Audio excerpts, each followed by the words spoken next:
मलऊन है वो मलऊन है जिसका आज उसके कल से बेहतर नहीं है।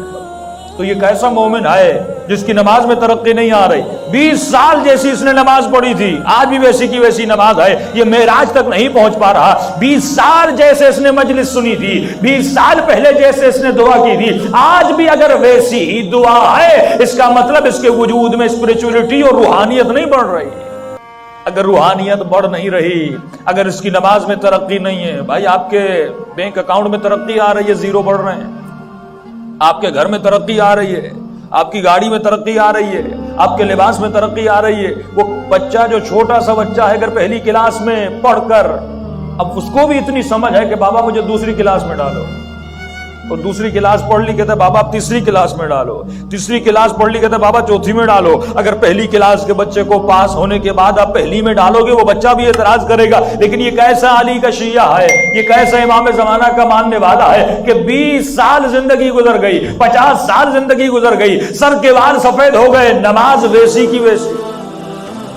कभी मेरे छठे इमाम फरमाते अगर किसी ने ऐसी नमाज पढ़ी, सल्लल्लाहु अलैहि वसल्लम, अगर किसी ने ऐसी नमाज पढ़ी, 2 रकात नमाज, जिस नमाज में उसके वजूद में हुजूर हो, तो मौला फरमाते हैं वजब अलैहिल जन्नह, मैं जाफर सादिक गवाही देता हूं उस पे जन्नत वाजिब हो जाती है। 2 रकात नमाज में कितना टाइम लगता है? बहुत ज्यादा, 4 मिनट 5 मिनट।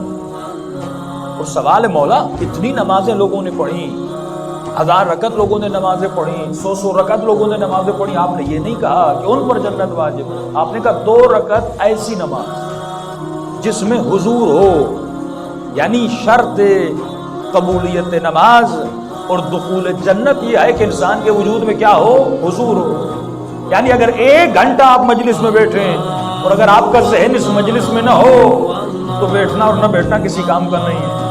लेकिन अगर 5 मिनट मोमिन मजलिस में बैठे लेकिन हुजूर कल्ब के साथ बैठे, इस मजलिस में बैठना उसके लिए वाजिब जन्नत बन जाता है। और ये हुजूर पैदा कैसे होता है? साइकोलॉजिस्ट कहते हैं एक सवाल से हुजूर पैदा होता है।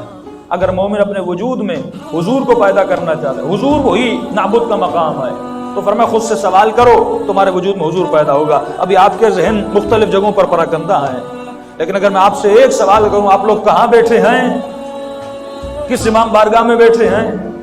इस इमाम बारगाह का नाम क्या है? तो जैसे आप जवाब देते जाएंगे वैसे वैसे हुजूर पैदा होता जाएगा। आपका मुख्तलिफ जगहों से जहन दूर से हटकर और फौरन इस इमाम बारगाह में आ जाएगा। पर मैं बिल्कुल इसी तरह अगर मोमिन अपने वजूद में हुजूर को पैदा करना चाहता है, जब नमाज की हालत में खड़ा हो जाए, फौरन इसका जहन इधर उधर जाना शुरू कर दे, तो खुद से सवाल करे कि तू कहां पे खड़ा है? जवाब आएगा मैं मुसल्ले पर खड़ा हूं। अगर करबला चला जाए, जहन कहीं इधर उधर चला जाए, तो फौरन खुद से सवाल करे। इसीलिए फरमाया अगर हुजूर को पैदा करना चाहते हो तो मौला अली मिसालें देते हैं। फरमाया अगर हुजूर को पैदा करना चाहते हो तो अपने वजूद में कुछ निशानियों को रखा करो। लेकिन ऐ मोमिन, अगर तू चाहता है तुम्हारे वजूद में हुजूर खुदा पैदा हो, तो हमेशा दाइमुज जिक्र रहा कर, यानी तुम्हारी ज़बान पर जिक्र परवरदिगार आलम रहे। तो कहने लगा मौला अगर मैं भूल जाऊं जिक्र खुदा करने के लिए, तो इमाम फरमाते हैं हुजूर को पैदा करने के लिए कोई निशान अपने वजूद में रखा कर, यानी तस्बीह का हाथ में होना तुम्हें याद दिलाएगा कि तुम्हें जिक्र खुदा करना है। अपने घर में अगर तुम इमाम हुसैन की जरी लगा दोगे, जैसे जरी पर निगाह पड़ेगी फौरन इमाम हुसैन का तस्वर तुम्हारे जहन में आएगा। जब नमाज को मस्जिद में पढ़ोगे, इस मस्जिद पर निगाह पड़ेगी, फौरन तुम्हारा जहन परवरदिगार आलम की तरफ जाएगा। जब गाड़ी में बैठते हो, ऐसी शय अपनी गाड़ी में लगा दो जैसे तुम्हारी निगाह उस शय पर पड़े, फौरन तुम्हारे जहन में आए तुम किसी परवरदिगार आलम के हुजूर में हो। इसीलिए आगा तबातबाई से पूछा गया, उनके शागिर्द फरमाते हमने कभी भी आयतुल्लाह तबातबाई को सोते वक्त ये नहीं देखा वो अपने पांवों को सीधा करके सोए। हमेशा उनसे पूछते थे किबला आप अपने पांवों को सीधा करके नहीं सोते, हमेशा आपके पांव थोड़े बहुत टेढ़े होते हैं। तो उन्होंने फरमाया इसलिए पांवों को ऐसा रखता हूं क्योंकि मैं जब ये सोचता हूं मैं हुजूर परवरदिगार आलम में हूं, तो मुझे बेहतरामी लगती है कि अल्लाह के हुजूर में अपने पांवों को सीधा कर। इतना हुजूर परवरदिगार उनके वजूद में आ गया। तो अगर इस हुजूर को पैदा करना है تو مولا فرماتے ہیں اس کے لیے ذکر خدا تمہاری زبان پر ہمیشہ ہونا چاہیے. جب تک ذکر پروردگار عالم تمہاری زبان پہ نہیں تو اس حضور میں نہیں آ سکتا. مختلف باتوں میں لگ جاتا ہے. ٹی وی آپ کے حضور کو دور کر دیتی ہے, مختلف باتیں آپ کے حضور کو دور کر دیتی ہیں, غیبتیں آپ کے حضور کو دور کر دیتی ہیں, غلط دوستیاں آپ کے حضور کو دور کر دیتی ہیں. حضور کا مطلب یہ ہے ہمیشہ حضور پروردگار عالم میں رہو. ہمیشہ ایک چھوٹی سی مثال دیتا ہوں. ایک استاد تھا, اس نے اپنے 3 یا 4 شاگرد تھے. ایک شاگرد سے وہ بہت زیادہ پیار کرتے تھے, تو تینوں شاگردوں میں حسد پیدا ہوا. انہوں نے کہا استاد جی آپ اس سے بہت پیار کرتے ہیں, حالانکہ پڑھائی میں ہم تینوں ایک جیسے ہیں, لیکن اس سے آپ اتنی محبت کیوں کرتے ہیں؟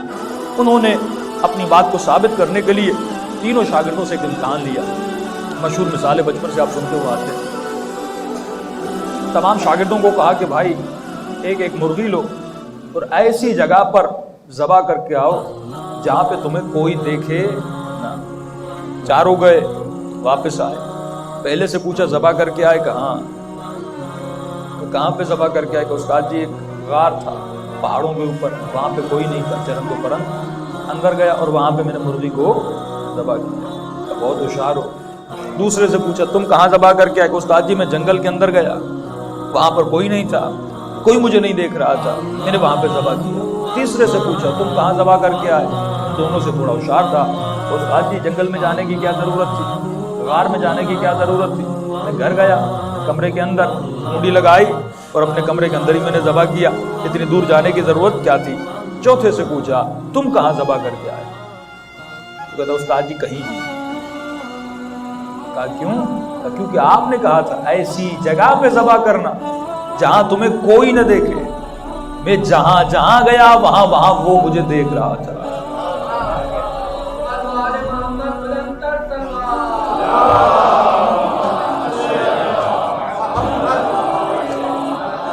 اب سوال آپ سے ایک ہے, کیا یہ چاروں کلمہ لا الہ الا اللہ پڑھتے تھے کہ نہیں؟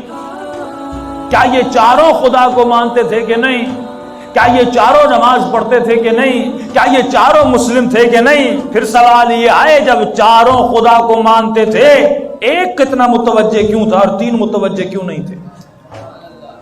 جبکہ چاروں اللہ کا کلمہ پڑھتے تھے, چاروں مسلم تھے. سوال یہ آئے کہ 3 غافل تھے ایک کے وجود میں حضور پروردگار عالم.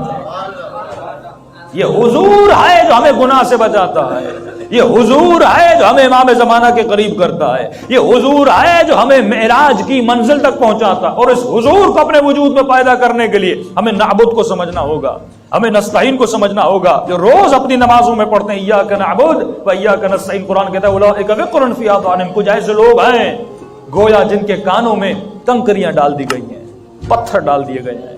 میں بلاتا تو ہوں لیکن ایسے ہے جیسے یہ سن نہیں رہے.